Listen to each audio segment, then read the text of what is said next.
নমস্কার। এক আদি মোহিনীমোহন কাঞ্জিলালের এই অনুষ্ঠানে আজ যে সমস্ত নারী রয়েছেন পর্দার ওপারে, তাদের সবাইকে আজ শুভেচ্ছা এবং স্বাগত। কারণ এই সপ্তাহে ছিল আন্তর্জাতিক নারী দিবস, আর আমাদের জীবনের প্রতিটা মুহূর্তেই ঘিরে রাখেন নারীরা। তাই কোনো একটি নির্দিষ্ট দিনে নয়, বছরের ৩৬৫ দিনেই তারা ওতপ্রোতভাবে জড়িয়ে থাকেন আমাদের সঙ্গে। কখনো তারা মা, কখনো তারা বোন, কখনো তারা পত্নী, কখনো তারা প্রেমিকা। এছাড়াও আরো নানান সম্পর্কের মধ্যে আমাদের তারা সবসময় ঋদ্ধ করেন, সমৃদ্ধ করেন, আগলে রাখেন, ভালোবাসেন। আর নারী তখনই আরো সুন্দর হয়ে ওঠে যখন তার সাজ পোশাক, তার নিজের ভালো লাগাগুলো তার চেহারার মধ্যে মূর্ত হয়ে ওঠে। আর আমাদের সঙ্গেও প্রতিদিনের এই আড্ডায় এমন একজন নারী থাকেন যিনি এই কঠিন কাজটি করেন নতুন নতুন চ্যালেঞ্জের সম্মুখীন হয়ে। ধরেছেন ঠিকই, রোজকার মধ্যে আমার সঙ্গে স্বর্ণালীদি। কিন্তু কৌশিক, তুমি কঠিন কাজ বলবে না, কারণ কাজকে সবসময় ভালোবাসতে হয়। ঠিক তাই, ঠিক কিনা বলো? কঠিন যতই হোক, যদি ভালোবাসার সঙ্গে সাহসের সঙ্গে এগিয়ে যাওয়া যায় লক্ষ্যে স্থির থেকে, তাহলে মনে হয় সব মুশকিল আসানি হয়। ঠিকই তাই। আর আমার সব থেকে বেশি ভালো কি লাগে বলো তো?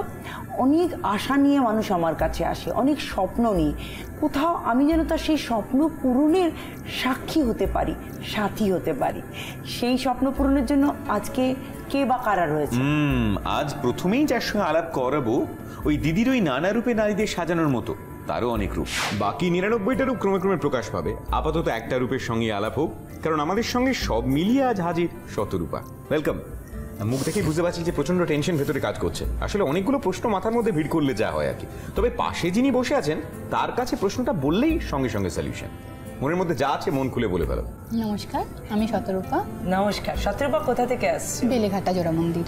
আচ্ছা, এবারে তোমার যা যা টেনশন আছে সবগুলো আমার সঙ্গে একদম নিশ্চিন্ত মনে শেয়ার করতে পারো। আমার ৮ বছর হলো বিয়ে হয়েছে, সামনে আমার ননদের বিয়ে। বাহ, তাহলে তো বৌদি হিসাবে অনেক দায়িত্ব। কি দায়িত্বটা তো আছেই। এমন একটা শাড়ি তুমি আমায় বেছে দাও যেটাই আমার ননদকে সব থেকে সুন্দর লাগবে। এমন ভালো বৌদি থাকলে ননদকে ভালো না লেগে হতে পারে? তোমার এই চিন্তা ভাবনাটাকে আমি প্রথম অ্যাপ্রিসিয়েট করব। আর তোমার ননদের কমপ্লেক্সন বলো, হাইট বলো? আমার মতনই হয়।